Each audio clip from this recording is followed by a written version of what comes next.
من بين les notions les plus importantes في la programmation عندنا la notion de variable.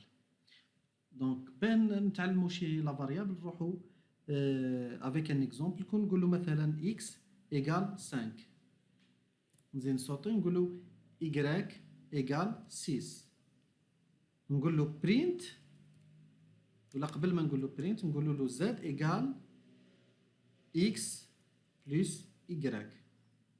Donc واش نشوف هنا نقول له x égale à 5 ça veut dire quoi j'ai créé هنا نقولوا j'ai créé une variable اللي هي x نقول لها القيمه تاعها راهي تساوي 5 x égale à 5 y j'ai créé une variable اللي نقول لها y تساوي 6 هنايا z نقول له j'ai créé une variable اللي سميتها z اللي هي راح تساوي x اللي قيمتها 5 نعوضها بقيمتها هي اللي 5 بلس الاي اللي نعوضها بقيمتها اللي هي 6 اوتوماتيكمون 6 بلس 5 ايكال 11 كون نقول له هنايا برينت z نقول له اكزيكوتي هنا كاس كيل فا افيشي الى افيشي 11 واش نلاحظوا هنايا نلاحظوا باللي هادو راهم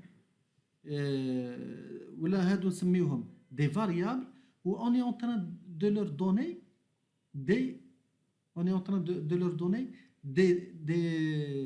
des valeurs كيما هنايا واش قلنا le x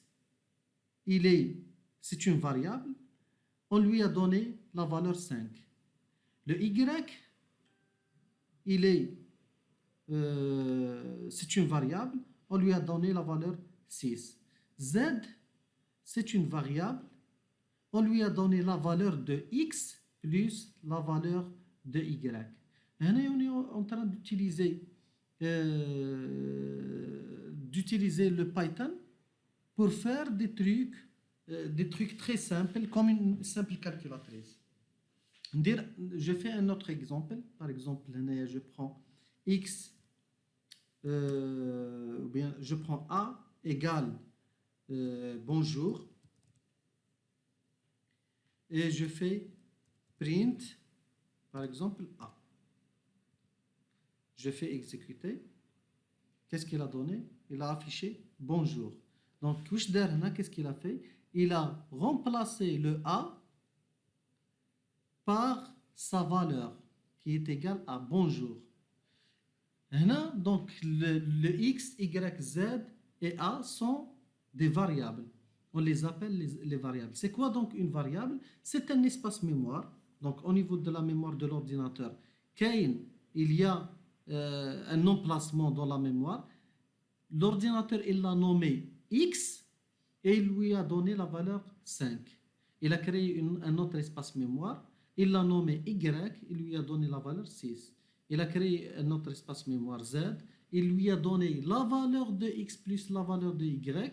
Donc, qu'est-ce qu'il a fait l'ordinateur? Il a fait la somme, puis il a stocké la somme dans Z. Et je trouve un print Z. Ça veut dire quoi print Z? Afficher la valeur de Z. La même chose dans l'exemple là. A égale bonjour. Print A, c'est print la valeur de A. Automatiquement, l'ordinateur, il cherche dans la mémoire, il trouve un espace mémoire qui s'appelle A. Il va afficher la valeur TAO qui est égale à bonjour. Donc la création de la variable, c'est au moment où on fait une affectation. Donc l'égal, c'est une opération d'affectation. Une opération d'affectation. Donc on est en train d'affecter une valeur à une variable. La variable, elle s'appelle A. La valeur, c'est bonjour. Elle est égale à bonjour. Donc, c'est une affectation. Au moment où on fait l'affectation, là, on est en train de créer une variable. Dirons un autre exemple. R, voilà, R égale 10. T égale, par exemple, bonjour. Si je fais par exemple print R, print T, je fais l'exécution. Qu'est-ce qu'il a donné? 10, bonjour. Donc, R, c'est une variable. Et ça, l'égal, c'est une opération d'affectation. Donc, on a pris la valeur 10, on l'a stocké dans la variable R. On a pris la valeur bonjour, on l'a stocké dans la variable T. Print R, ça veut dire afficher la valeur de R. Print T, c'est afficher la valeur de T. Et là, qu'est-ce qu'on remarque? On remarque que R, c'est un entier. T, c'est une chaîne de caractères. Là, j'ai une autre notion, la notion de type de variable. Et là, on trouve plusieurs types de variables. On trouve les variables. On trouve, par exemple, on dit x égale 10. Donc, automatiquement, x, c'est un entier. Si on dit, par exemple, x, on le nomme ici, x1. x1, c'est un entier. Donc, si je dis x2 égale 10,5, par exemple. Donc, dans ce cas-là, le x2, c'est un réel. Donc, ici, c'est un entier.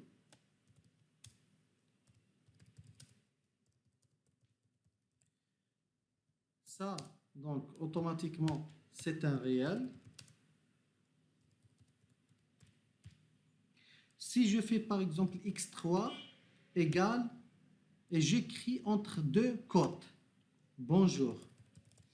Automatiquement, l'ordinateur, lorsqu'il trouve une phrase, ou bien un caractère, ou bien un mot entre deux cotes, il va considérer la variable comme étant une chaîne de caractères. Donc ici, la variable, c'est une chaîne de caractères. C'est une chaîne de caractères. Donc x1, c'est un entier, x2, c'est un réel, x3, c'est une chaîne de caractères. Pour le moment, on s'arrête ici, on fait quelques exemples et on continue avec les types de variables. Qu'est-ce qu'on remarque ici? Si par exemple j'exécute ici, il y a eu une création des variables, mais il n'a rien affiché. Pourquoi il n'a rien affiché? Parce que je n'ai pas mis ici print. Donc si je mets par exemple print x1, je fais print x2 et je fais print x3. Donc print, qu'est-ce qu'elle va faire? Elle va afficher les résultats. Elle va sortir les résultats de x1, x2, x3. Donc, si je fais une exécution, voilà qu'est-ce qu'il a affiché. x1, 10, x2, 10 plus 0,5 et x3, bonjour. Donc, print, c'est une opération ou bien c'est une fonction qui permet d'afficher le contenu d'une variable.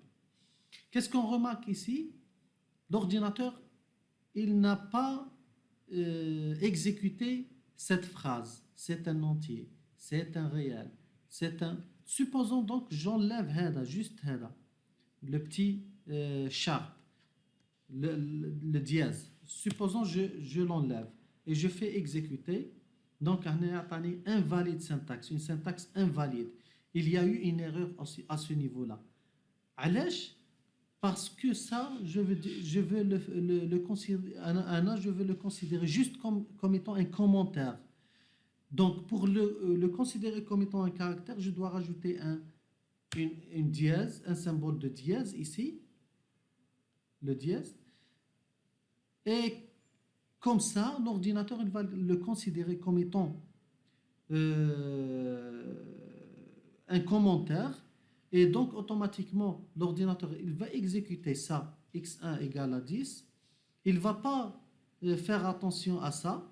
Il va sauter directement à ça, parce que ça, c'est une instruction. Ça, il ne va pas considérer comme instruction. Donc, c'est un commentaire aussi. Et puis, il saute directement ici. Il va exécuter ça. Donc, ça, il va la négliger. Et puis, il va exécuter ça. Donc, si je lance l'exécution, qu'est-ce qu'il a donné? Il a donné 10, 10,5 et bonjour. On appelle ça un commentaire. x1, x2, x3 sont des variables. Le type de la variable x1, c'est entier. Le type de la variable x2, c'est un réel. Et le type de la variable x3, donc c'est une chaîne de caractères.